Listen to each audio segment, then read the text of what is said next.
Setelah membuat laporan ke Polda Sumsel 19 Mei kemarin, dokter di Palembang Niko Saputra Nugraha, korban penipuan just tip tiket konser Coldplay, datang ke penyidik cyber di Treskrimsus Polda Sumsel untuk beri keterangan. Menurut korban, keterangan yang diberikan kronologi pemesanan tiket yang dipesan melalui media sosial Instagram dengan nama akun just tip tiket konser Coldplay.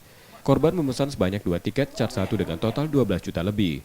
Pelaku yang tertangkap di Polda Metro Jaya atas kasus serupa berbeda dengan terlapor dan berharap ditangani cepat oleh polisi yang dikhawatirkan adanya korban lain dari terlapor di wilayah Sumsel. Korban juga menyertakan bukti, seperti bukti transfer dan bukti chat serta telepon terlapor yang sulit dihubungi setelah korban mentransfer uang. Kita udah memberikan keterangan dari pihak saya dan juga manajer serta kuasa hukum juga membantu untuk menjelaskan semua yang udah terjadi per tanggal 17 Mei kemarin.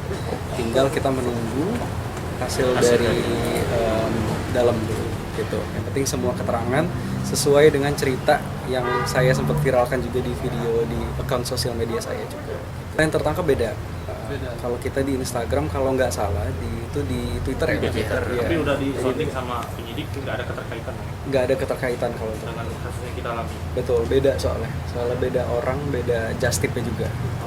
Polisi Polda Sumsel telah memeriksa 4 saksi dan mengumpulkan bukti lain. Reski Oktora, Muklas Diferensial, Kompas TV, Palembang, Sumatera Selatan.